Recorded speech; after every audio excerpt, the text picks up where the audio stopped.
motion against the Minister for Education. The Minister for Education even went on to accuse the DMK of only building language barriers, and the Tamil Nadu Chief Minister responded by saying that no one can force them to implement the national education policy. Let's listen in to this back and forth that happened in Parliament and outside the corridors of Parliament on this contentious issue of language imposition and particularly education by fiat. Their Chief Minister was ready to accept that. Some super Chief Minister, some new person came up till March, they were saying the MOU. Why the account? Not the tail. Why the account? Trying to do politics. This is unfortunate, sir. Now, Tamil Nadu has historically rejected the three-language formula. It goes all the way back to 1937, before independence. The Congress government, led by C. Rajagopalachari, had introduced compulsory Hindi in schools. The move sparked widespread protests by the Justice Party and the Dravidian leaders like Periyar. The policy was then revoked in 1940, but the anti-Hindi sentiment persisted. When the three-language formula was introduced countrywide in 1968, Tamil Nadu was one of the only states that opposed it, seeing this as an attempt to impose Hindi.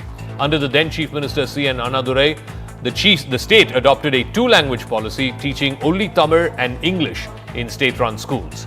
Tamil Nadu remains the only state in the country that has never implemented the three-language formula. It chooses English over all Indian languages, including Hindi, as well as other regional Indian languages. And even now, after NEP 2020 was introduced by the Modi government, Tamil Nadu is the only state which has not implemented the new national education policy. The National Curriculum Framework has consistently backed the three-language formula. In the year 2000, it said that the three-language formula, which is an outcome of a national consensus, needs to be implemented in its true spirit, promoting multilingualism and national harmony. Following that up, in 2005, it said that the multilingual character of Indian society should be seen as a resource for the enrichment of school life. And then in 2023, the National Curriculum Framework batted for the three-language formula to continue to be implemented across the country while keeping in mind constitutional provisions, multilingualism and national unity and harmony. Calling our Chief Minister superpower, calling us as uncivilized. What is this? Who are there to brand anyone like that? What authority they give certificate, on what authority they give a certificate? TDS plan of the BJP would be, once they say third language, the third language inevitably will be Hindi. They will say that Tamil Nadu does not have adequate Hindi teachers. So since we are funding it, we will send Hindi teachers from the north of India, and these Hindi teachers will come and distort our culture. In fact, they will play into the RSS's agenda and perhaps teach children that Godse is a hero and Mahatma Gandhi must be vilified.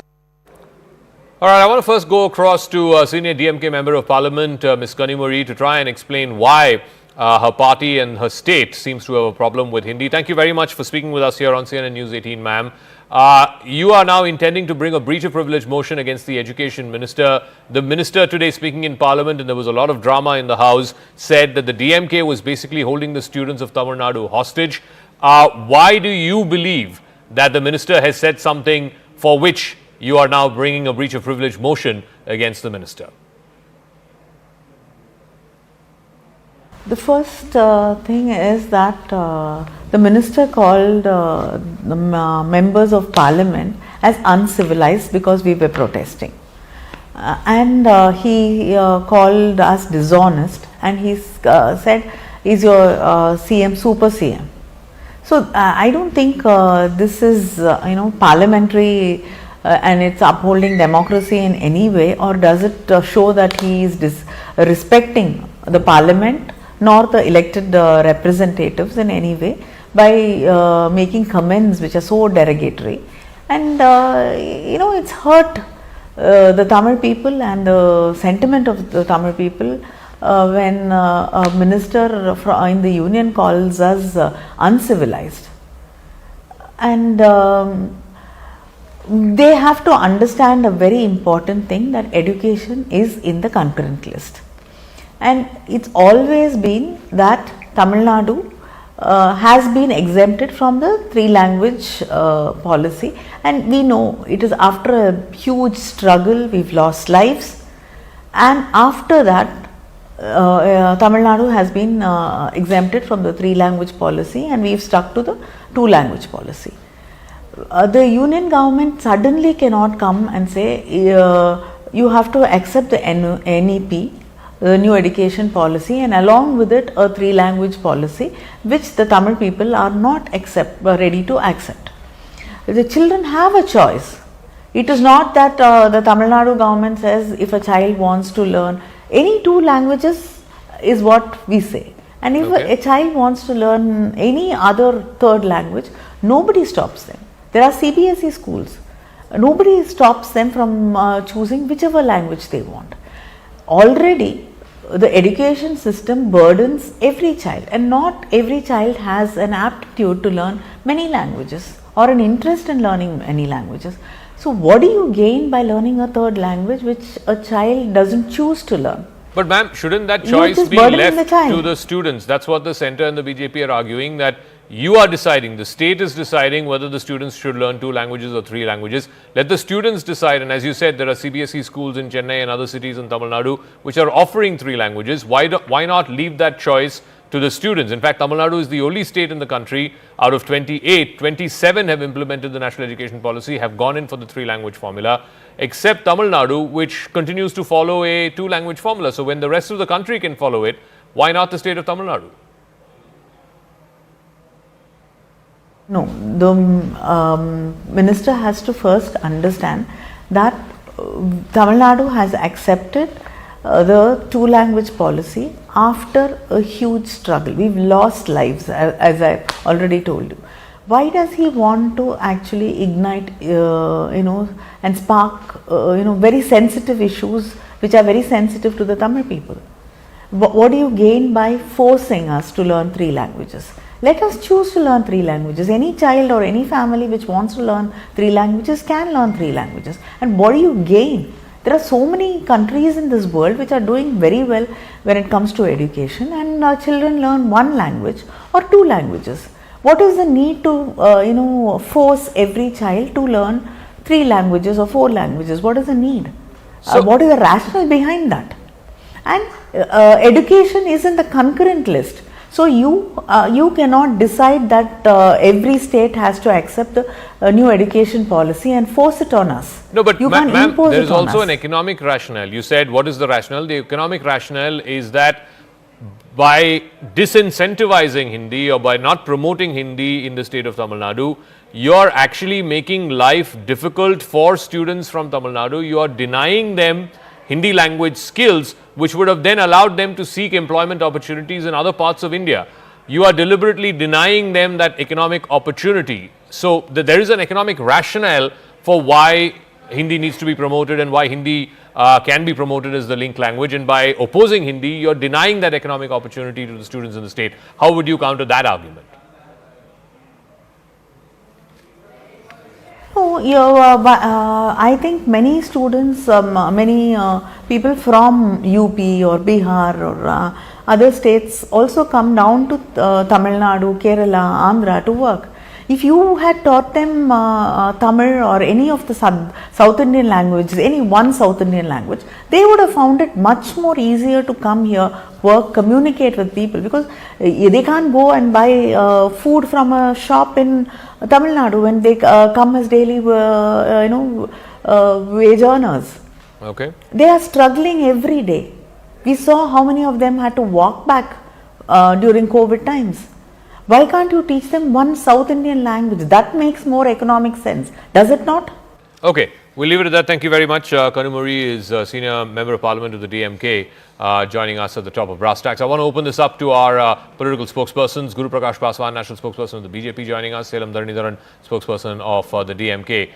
Guru Prakash Paswan, you heard from Kanumuri. She's saying that A, it's the concurrent list. Tamil Nadu has been following the 2-language formula since 1968. Lives were lost in the anti-Hindi agitation in the 1960s. It is a very sensitive, emotive topic in the state of Tamil Nadu. How can the centre deny funds because a policy that's part of the concurrent list is not implemented by one state, which has not implemented it for the last 50 plus years? No, Zaka, we have to understand a couple of things first, that we have to take it very seriously, we have to take it very sensitively, and the union government has been putting a very special emphasis on this entire issue. Whenever we speak of 3-language formula, Honorable Union Minister of Education has made this very categorical that it's upon the government of the state, it's upon the choice of the individual. But unfortunately, the point is politics behind it. Not today, but since the very onset of this policy, we have been watching this politics of weaponization, that I would say, this idea. Mr. Dharmin Pradhan and the government of Tamil Nadu, if they must come together and have a conversation. The NEP, which has come after a lot of deliberation, the NEP which has come after a lot of discussion, we have taken every relevant stakeholder along with us.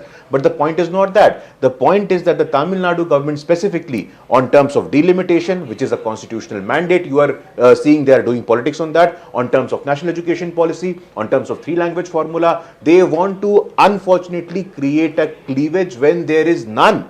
There is absolutely no existential threat. There is absolutely no fundamental imposition of any sort. But what we are seeing from the south, what we are seeing specifically and categorically from DMK is this politicization, is this weaponization over delimitation and the three-language policy. Okay. And what we saw in the parliament today is exactly the point. But we have to understand that whether it is delimitation, it is a constitutional exercise, it is a democratic exercise, whether it is the national education policy, the new education policy, we have to understand that it has been prepared after a lot of deliberation, a lot of discussion, and all the relevant stakeholders have spoken about it. Selam Dharanidharan, 27 out of 28 states, part of the Indian Union, have adopted the national education policy and have adopted a three-language formula. What is the rationale for one state, the state of Tamil Nadu, not to adopt it? Number one.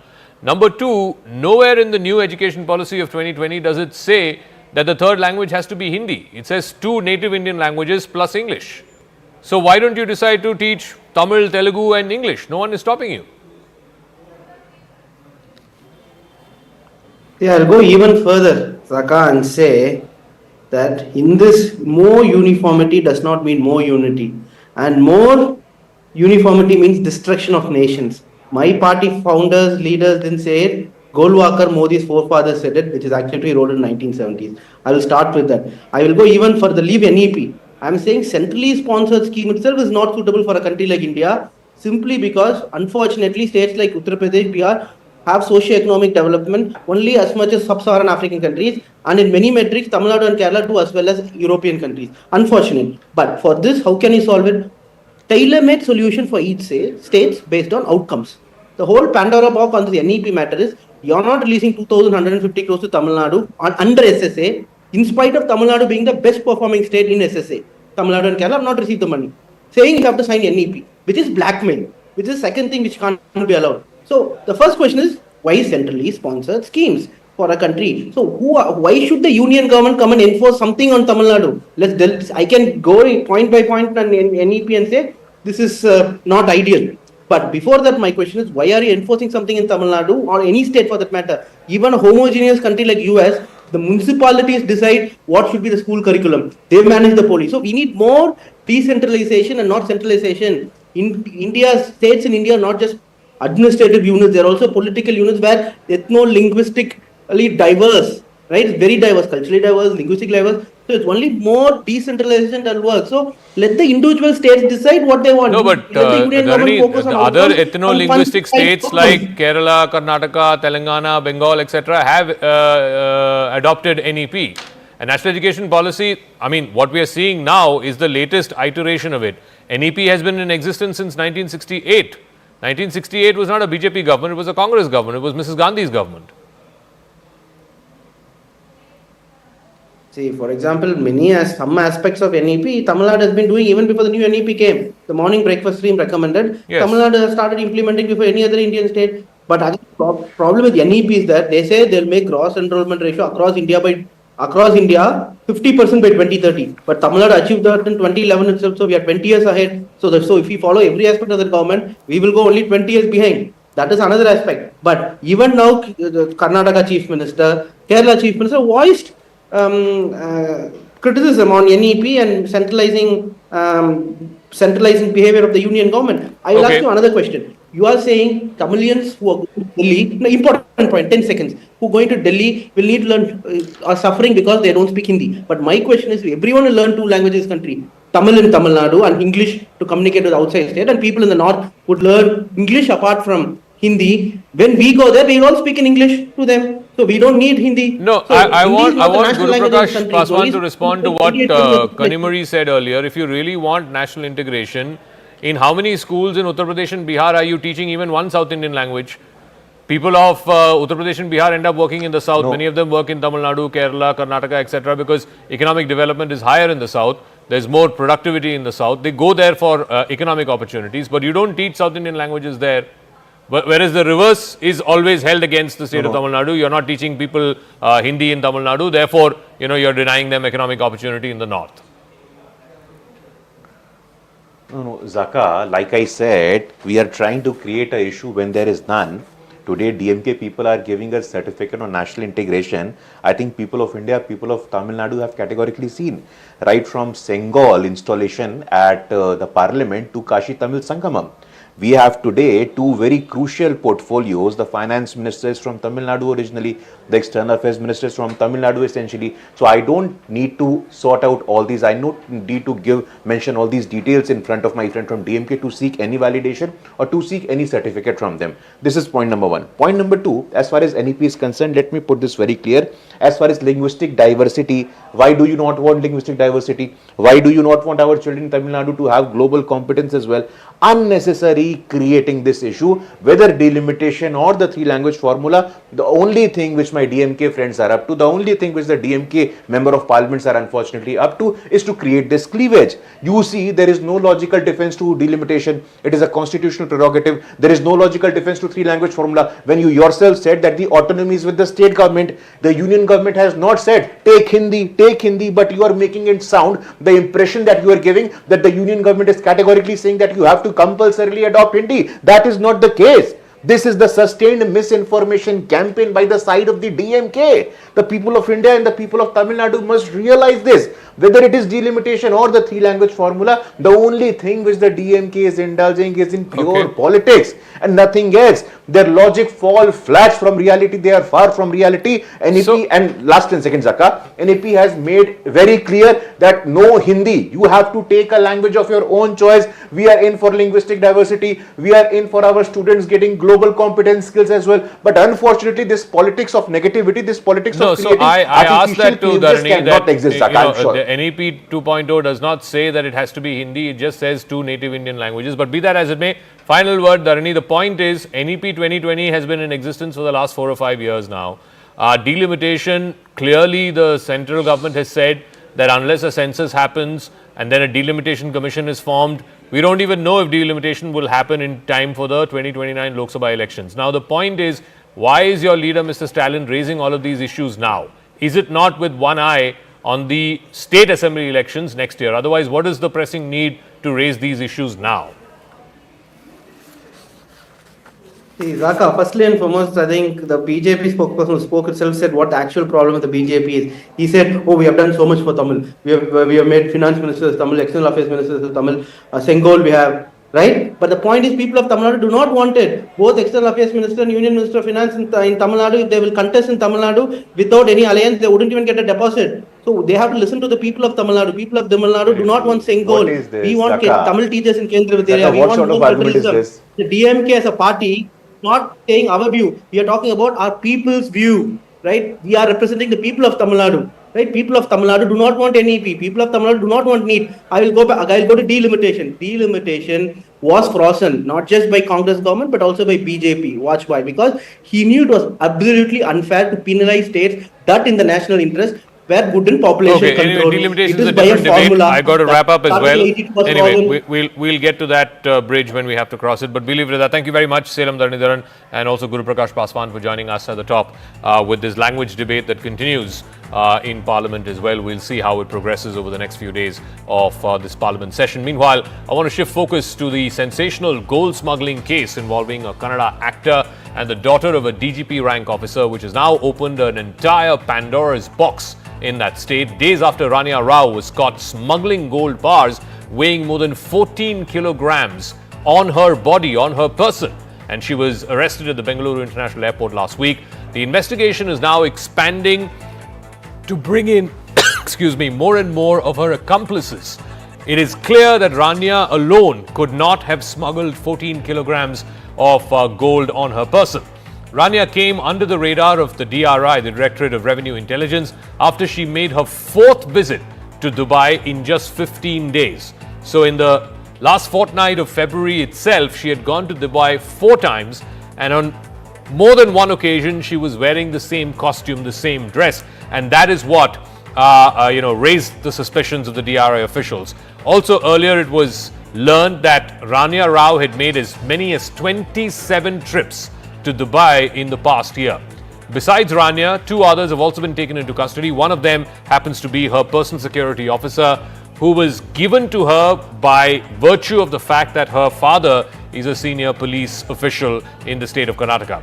The CBI has also now gotten involved in this matter. They are investigating further to find out who else were her accomplices in this entire smuggling racket. But this case has acquired a political overtone. The BJP is alleging that the actor has links with Congress leaders. One of the BJP leaders, in fact, came out and said that right after she got arrested by the DRI at the Kempegowda airport last week in Bengaluru, one of the calls that she made allegedly was to a minister in the Congress government. The party, the BJP, has been alleging that since she got arrested, she has approached at least 2 ministers in the Siddaramaiah government in Karnataka. State BJP chief Mr. Vijendra has also said that there was blatant violation of protocols which could not have happened without the direct support of influential figures within the government. But on the other side, the Congress has also hit back saying, and they have raked up an old case where a parcel of land was granted to a company in which Rania Rao was one of the directors in the previous BJP administration. So this entire case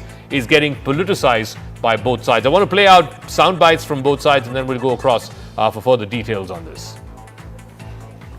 Now this has been handed over to CBI. Let the CBI comes out with their findings. Till then, these are all speculations. Once the CBI comes out with definite information, who is involved, who is not involved, all that we will know. Yeah, let them say so. Who has influenced, who has directed, or the committee has taken a decision. Congress has also now hit back and opened a new political front against the BJP to counter these allegations that they've made vis-a-vis Rania Rao. The Congress is alleging that under the previous Basavaraj Bommai government, the BJP government, the Karnataka Industrial Area Development Board, or the KIADB, had allotted 12 acres of government land to a firm in which Rania Rao was one of the directors. They had promised to set up a steel plant. This was in 2023 under the BJP government. Rania Rao happens to be a director in a firm called Siroda, K-S-I-R-O-D-A, Siroda India Private Limited. They were supposed to make steel bars meant for construction. Documents show that the land allotment was approved in the 137th state-level single-window clearance committee meeting. Murugesh Nirani, who was then the industries minister in the BJP government, who was also the chairman of the Karnataka Industrial Area Development Board, the KIADB, he said that the allotment was made after a green light came from a committee that was headed by the industry secretary and 30 senior officials, senior bureaucrats who had looked into this case and who had discussed this before arriving at a decision to grant that 12 acres of land to a company in which Rania Rao happens to be one of the directors. She has tried to contact some Congress ministers, trying to use their influence and try to get out of the problem she got into. And now it is almost in the public domain that 2 ministers are involved in that. They have tried to help her and they are trying to help her. The BJP should also answer that why their government, the BJP government, allotted, I believe, 9 or 11 acres of land, 12 acres of land in Tumkuru to the company belonging to Rania Rao. So the actor has now been sent to judicial custody till the 24th of March, but these dramatic events that unfolded in court during whether or not her custody with DRI should be extended, Rania Rao alleged that she is traumatized and that she is being emotionally broken by the DRI authorities who are questioning her. She broke down in court today. The DRI has dismissed the charge and said that the entire procedure, whether it was the arrest, whether it was the interrogation, has all been recorded as footage for examination by the court. The actor has ruled out any physical torture and claimed that she was verbally tortured and threatened while she was in DRI custody. The agency, for its part, through its lawyers, has told the court that Rania Rao was not cooperating with the agency and that they were seeking further extension of her custody, but the court has instead sent her to judicial custody. So let me go across to Harish, who's joining us with more details on this. Harish, so a dramatic day both in court as well as this whole political football that's happening between BJP and Congress on this curious case of Rania Rao. What happens next in this case? Do we know who these accomplices were? It's hard to fathom that she managed to do all of this on her own. Yes, the PSO was picked up on that very same day. I believe one other person has been picked up.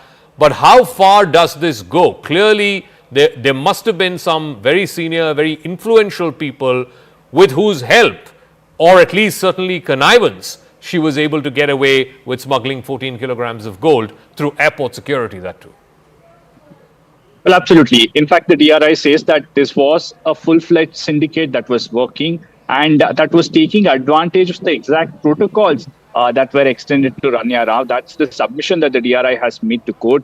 They've arrested another person, the second arrest that's happened in this case. One person who is the son of a known hotelier from Bengaluru, he's been arrested. He's been given for DRI custody for 5 days by the court. The DRI also looking at various other transactions that she has done in the last couple of years, including property transactions that she has done. And they're trying to question all the people who she's been in touch with in the recent past to understand the kind of syndicate that was at work here.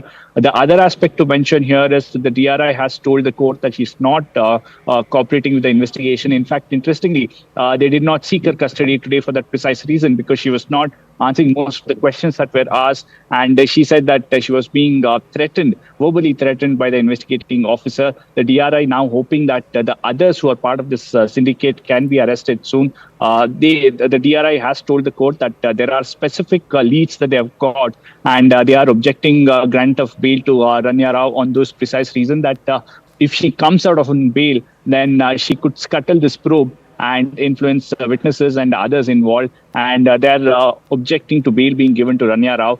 That is something that the court is likely to hear tomorrow. And in the meanwhile, we've seen so much of politics over this that now there are question marks on how the Basuraj Bommai government accepted this request. Remember, this is a company that Rania Rao is the director. The only other director is her brother, Rishabh. And they promised to invest 132 crore rupees in this company that was likely to come up in Tumukuru. So several question marks on how the committee blindly accepted this proposal, granted 12 acres of land to two people who promised to invest 132 crore rupees without explaining the source of fund. All right, Harish, we'll leave it at that. It's a fascinating story. It has really captured the national imagination as to how the daughter of a DGP rank officer could become a gold smuggler like Rania Rao is alleged to have become. Let's now move on from one alleged criminal to another. Days after IPL founder Lalit Modi had applied for the citizenship of an island nation in the South Pacific called Vanuatu, Prime Minister Jotham Napat of that small country has confirmed that he has ordered the Citizenship Commission of his country to cancel Lalit Modi's freshly applied for passport. He has said that while background checks showed no criminal convictions, he was recently informed that Interpol had rejected the Indian requests for an alert on Lalit Modi because of insufficient evidence, which would have then led to the rejection of his citizenship application. He's also clarified that a Vanuatu passport is a privilege, not a right, and that applicants must provide legitimate reasons for why they should be made a citizen. India's High Commissioner to New Zealand and Pacific Island nations, Neeta Bhushan, is believed to have played a key role in getting Lalit Modi's citizenship application to Vanuatu cancelled.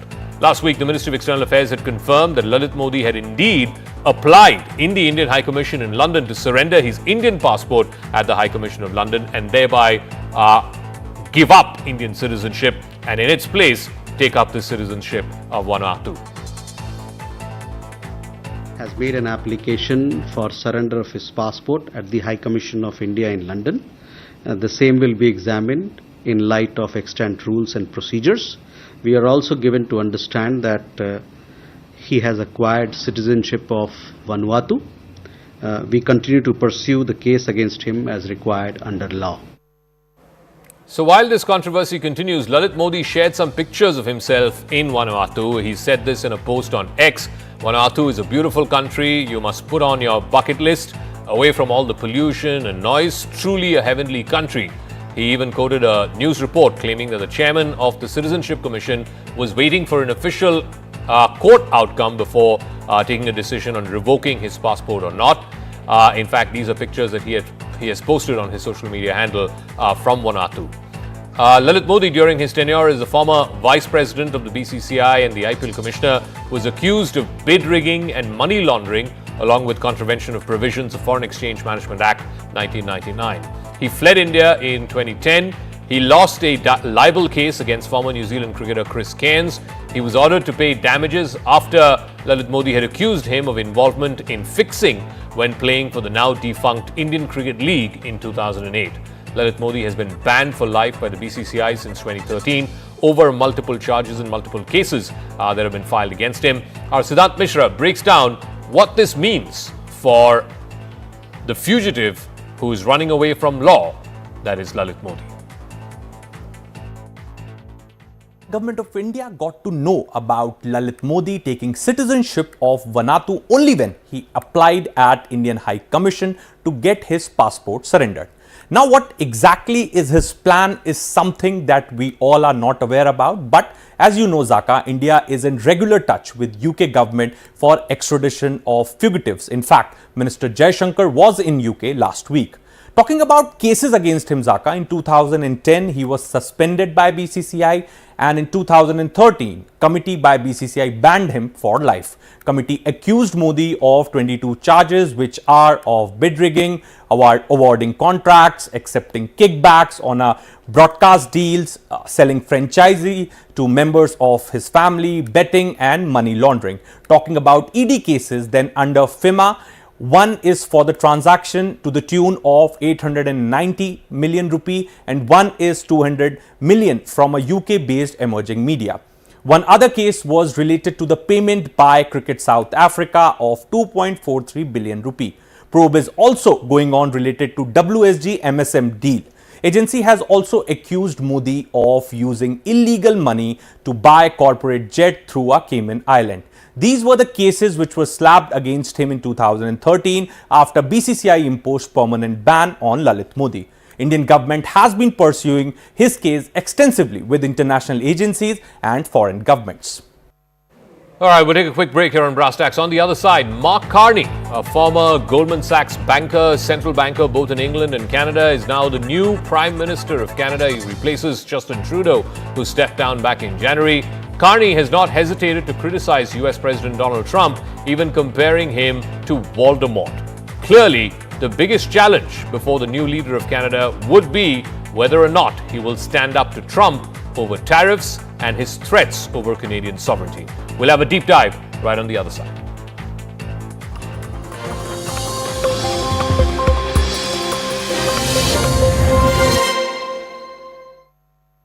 Samman Capital.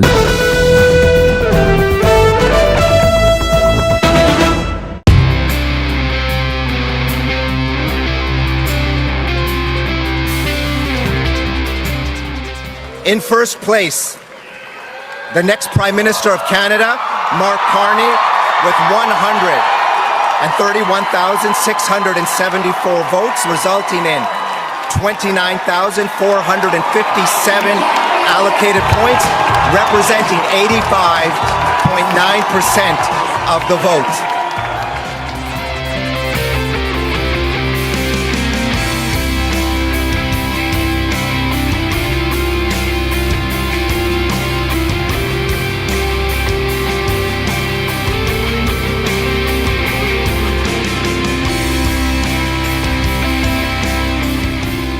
My government will put into action our plan to build a stronger economy, to create new trading relationships with reliable trading partners, and to secure our borders.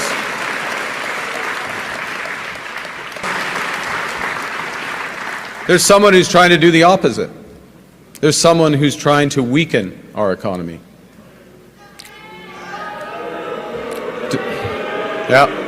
Donald Trump. And Donald Trump, as we know, has put, as the Prime Minister just said, unjustified tariffs on what we build, on what we sell, on how we make a living. He's attacking Canadian families, workers, and businesses, and we cannot let him succeed.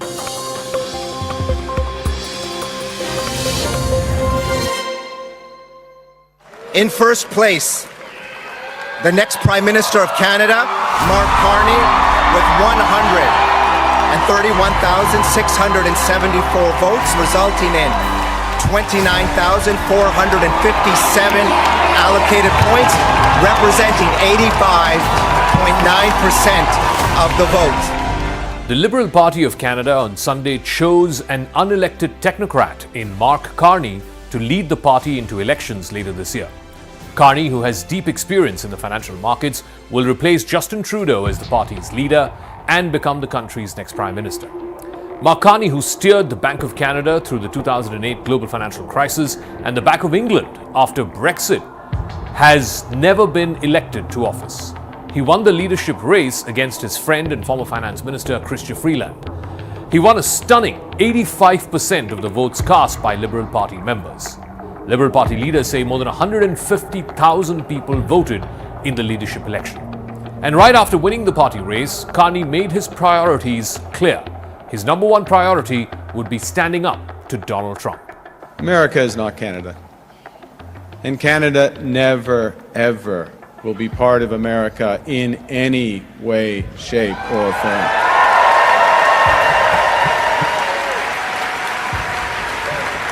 We didn't ask for this fight. We didn't ask for this fight. But Canadians are always ready when someone else drops the gloves. So the Americans, they should make no mistake, in trade as in hockey, Canada will win. Carney said this in his acceptance speech on Sunday evening to an electric crowd of the Liberal Party's faithful. He was directly addressing Trump's constant threat that he wants to make Canada the 51st state of the United States. We'll be doing that. We don't need trees from Canada. We don't need cars from Canada. We don't need energy from Canada. We don't need anything from Canada. Carney is expected to be sworn in as Prime Minister quickly, as early as this week, officially putting an end to the Justin Trudeau era. His first and most pressing challenge will be to manage the threat from Trump to Canada's economy and to Canada's sovereignty. But Carney does not hold a seat in Parliament, so therefore he's expected to call federal elections very soon after being sworn in as Prime Minister. In those elections, he will face off with Pierre Poilievre, who is the leader of the Conservative Party of Canada. It's a crucial moment to be taking the wheels of charge in Canada, which happens to be a member of NATO. It's also a member of the G7 group of industrialized countries. It comes at a time when Donald Trump is threatening to rip apart the transatlantic alliance and also to rip apart Canada-America friendly neighborly relations. Trump has put his finger often into Canadian politics. He's got his on and off tariffs against Canadian goods. First he threatened them and then he put them on a pause. That, of course, would cripple the Canadian economy. He's also been making very aggressive comments about annexing Canada through economic means, about making Canada the 51st state and so on. Canadian voters have told opinion pollsters that they believe the number one quality in the leader who will be chosen to run Canada for the next 5 years in the elections later this year would be who is best suited to stand up to Donald Trump. That's going to be a guiding choice for Canadian voters. They expect whoever their future leader is to be able to counter Trump's bullying tactics. General elections must be held by October. That is in line with Canada's election rules. The Conservative Party, which is led by Pierre Poilievre, has had a huge 20-plus point lead over the Liberals for the better part of the last year. But that gap has been closing since Justin Trudeau announced that he is stepping down and Trump started making all these moves against Canada.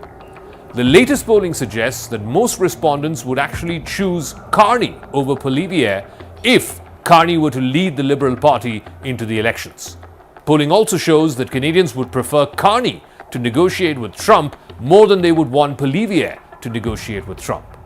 Poilievre has suffered a setback in recent polls. Some voters see him as too close ideologically to Trump. They also see him as less likely to stand up to Trump's bullying. And on Sunday night, right after his victory, Mark Carney quickly pivoted to federal election campaign mode by attacking Poilievre. Carney's pitch is Poilievre lacks real-world experience and he's too admiring of Trump to actually challenge him.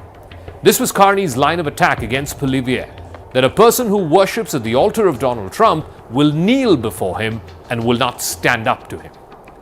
Carney's experience in handling major economic crises as a technocrat could also give him an advantage over Poilievre. He's dealt with both the global financial crisis in 2008 and with Brexit in 2016, both in his capacity as a central banker. He knows very well how tariffs work and what needs to be done to protect Canadians from Trump's tariffs. Poilievre, on the other hand, has been a lifelong politician without much experience outside Canada's parliamentary politics. The Liberal Party establishment is quickly rallied around Carney's campaign. Chrystia Freeland was the other opponent. She's a former top lieutenant of Justin Trudeau's. In fact, Chrystia Freeland's resignation back in December is what triggered this entire political meltdown within the Liberal Party, which led to Trudeau himself then deciding to step down as Prime Minister in early January.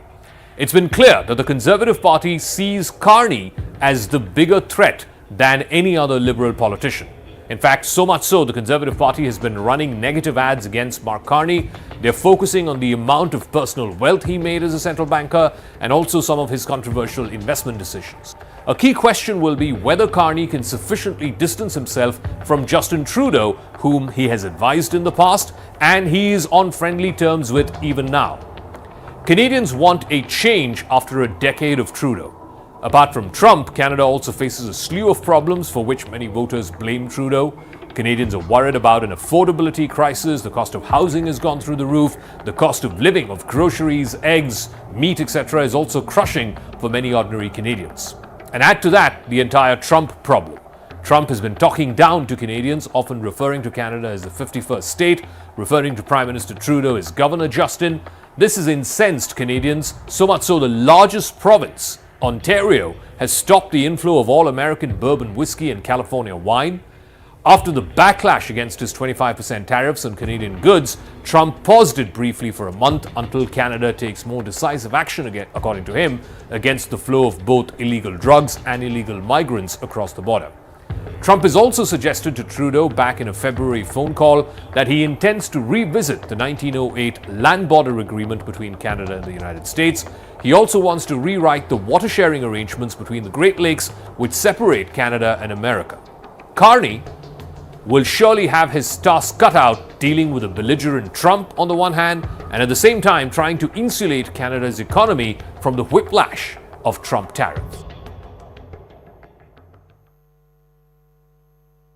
So in the last month that he's been President of the United States, Donald Trump has been railing and ranting about unfair trade practices around the world. He has said that there's going to be reciprocal tariffs against all of America's trading partners starting the 2nd of April. Just in the last week, he's announced tariffs against China, Canada, and Mexico. He's put on pause some of the major tariffs against Canada and Mexico, at least for those items that are covered under the US-Mexico-Canada free trade arrangement. But the tariffs on China continue. Those countries, in turn, have imposed retaliatory tariffs on American products. But how does India navigate the threat of these Trump tariffs? In fact, last week, in his speech to the US Congress, Donald Trump singled out India and said, particularly when it comes to the auto sector, that India imposes as high as 100% tariffs on auto imports from the rest of the world, particularly from America. And then speaking to reporters on Friday, he also said that India has finally agreed to reduce its tariffs because, to quote Donald Trump, somebody is finally exposing them. Also last week, Commerce Minister Piyush Goyal was in the United States. He's met with both U.S. Commerce Secretary Howard Lutnick as well as the U.S. Trade Representative Jamieson Greer. But the big question is, what is it that India can do or offer in terms of concessions to reduce tariffs on American imports? What are the sectors? What are the specific products that India can look at? And more importantly, how does India insulate its own industry, its own agricultural sector, farmers, dairy farmers, etc., from the threat of cheap American goods dominating the Indian market? We will be speaking to a special guest in just a moment, but before that, I want to play out an excerpt from the soundbite of Donald Trump when he spoke to reporters at the White House Friday, where he attacked India and said it is almost restrictive to selling anything here in India. India charges us massive tariffs, massive. You can't even sell anything into India. It's almost it's almost restrictive. It is restrictive. You know, we do very little business inside. They've agreed, by the way, they want to cut their tariffs way down now because somebody's finally exposing them for what they've done. So how should India respond to the threat of these Trump tariffs, which are coming on the entire trading world starting 2nd of April? I'm now joined by somebody who knows a thing or two about Trump's thinking when it comes to international trade and this whole business of tariffs. Stephen Moore is a former economic advisor to Mr. Trump. He's in fact with the Heritage Foundation and also the author of the best-selling book, Trumponomics. Thank you very much, Mr. Moore, for speaking with us here on CNN News 18. So the entire world is looking at Donald Trump and the threat of the tariffs. He's already announced tariffs against Canada, Mexico, and China. Canada and China have retaliated. Mexico plans to retaliate as well. President Trump has been talking about tariffs against India and every trading partner starting the 2nd of April. How would you address the concerns that the entire world seems to have about these Trump tariffs? Well, listen, the United States has been the free trade country over the last 50 years. We have the lowest tariffs in the world, and Donald Trump wants a more level playing field. He wants to have other countries bring their tariffs down when we sell our manufactured products abroad. And right now, it's not a level playing field, and Americans pay more tax than others do. So, at the end of the day, what Donald Trump is saying is to India, to China, to Korea, to Canada, Mexico, you're going to have to bring your tariffs down on our products if you want us to keep our tariffs low. And I think most Americans would generally agree with that strategy. I think in the end of the day, because the American consumer market is so gigantic and so important, in terms of countries like China and India and Canada and Mexico, that at the end of the day, I think Trump will succeed in getting other countries to lower their tariffs, which would be a good thing for everybody. And we'll see. But Mr. Moore, there is a fundamental argument against these tariffs, which is that ultimately, if America is going to impose these tariffs on China, Canada, Mexico, India, those countries are going to retaliate, much like China and Canada have already done, and Mexico is going to do as well. Ultimately, net, the result of this is that it's going to make products more expensive for the American consumer. Inflation is going to go through the roof. Already that was the big issue during the election in 2024. So ultimately, this would be counterproductive. How would you address that particular argument? Well, there's no question that if we have tariffs, that will cause higher prices on the things that people buy. No, you're exactly right about that. So this is a dangerous game, but I think it's a game that Trump will win. I mean, Trump is a winner. He understands that every country in the world, including India, and especially China, must have access to the American market, or their economy will go into a free fall. And so, there's a little bit of a game of chicken. But I do think that at the end of the day, and I've seen Trump negotiate, I've worked with him over the last 8 years. He's a master negotiator. I think that countries like India would be well advised to lower their tariffs. By the way, that's good for your consumers, right? And it's good for our consumers as well. So we think that at the end of the day, this will work out, but it could be some rough spots ahead. But I would really urge and by the way, India is an important ally of the United States. They're an important, friendly country. We don't want a trade war with China, with India, but we also want a fair playing field, which we don't think we have right now. But Mr. Moore, so Trump is imposing these tariffs, countries are retaliating against these tariffs, and you're saying this is a question of who blinks first, a game of chicken as you called it. Hopefully, the threat of these tariffs is a negotiating tool, the way Trump sees it, to get these countries to the negotiating table and eventually, hammer out some kind of a trade arrangement. That's what they're trying to do with India as well. But what if that doesn't happen? What if countries don't come to the negotiating table and do not lower tariffs? Then are we looking at a full-blown trade war? Well, so that is that gets into a kind of tit for tat potential trade war. I would say this, that just take India, for example.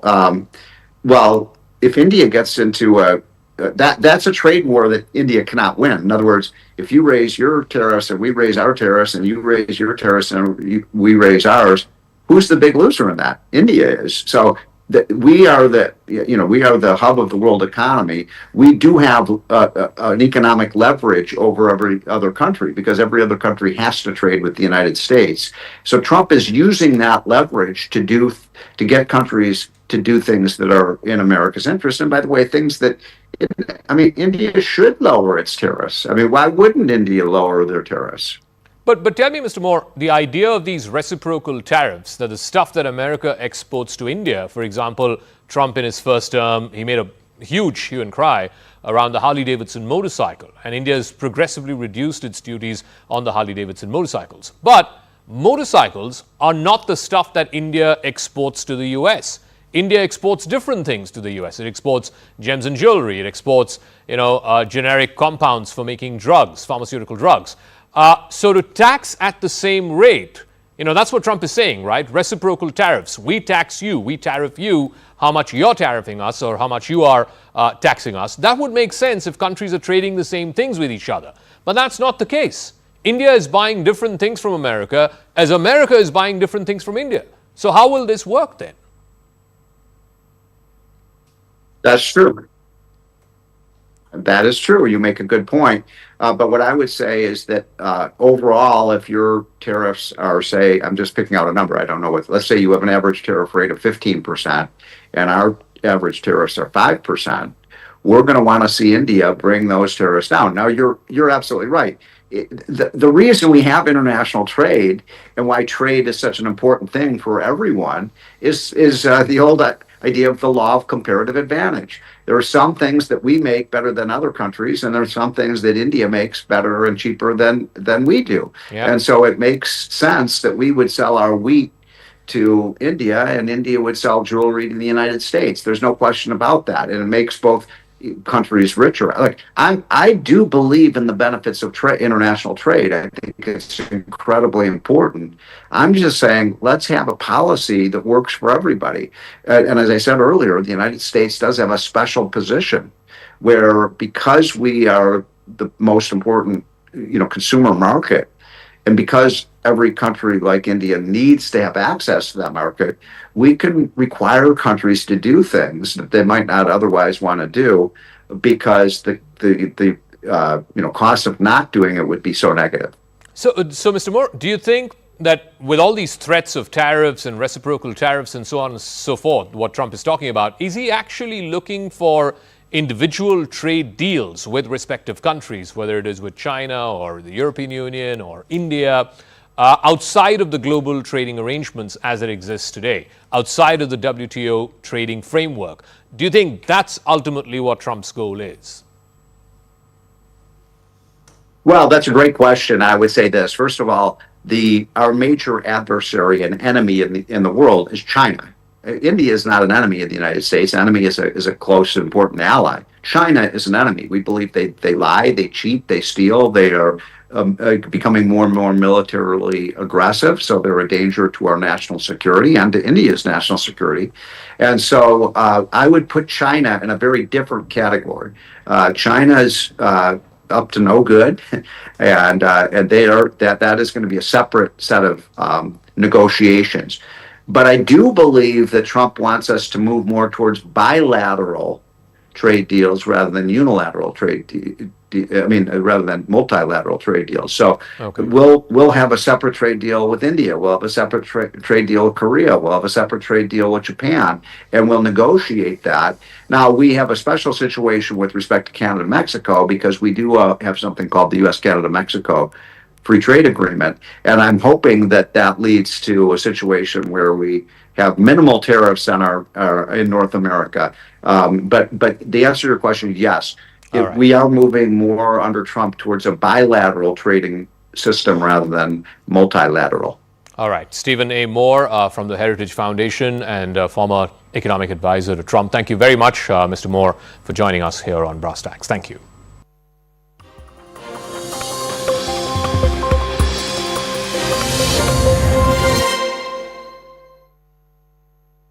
Samman capital.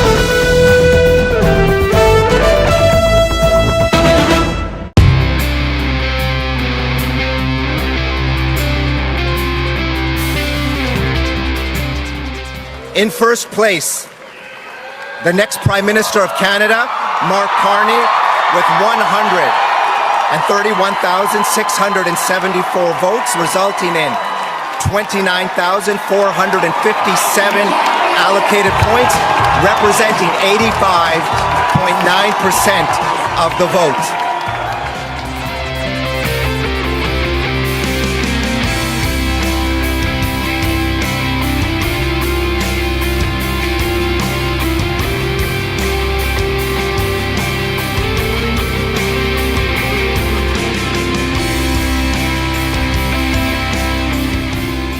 My government will put into action our plan to build a stronger economy, to create new trading relationships with reliable trading partners, and to secure our borders.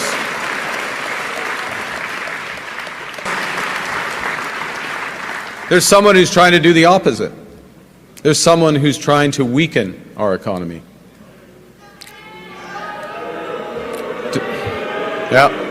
Donald Trump. Donald Trump. And Donald Trump, as we know, has put, as the Prime Minister just said, unjustified tariffs on what we build, on what we sell, on how we make a living. He's attacking Canadian families, workers, and businesses, and we cannot let him succeed. And we won't. We won't.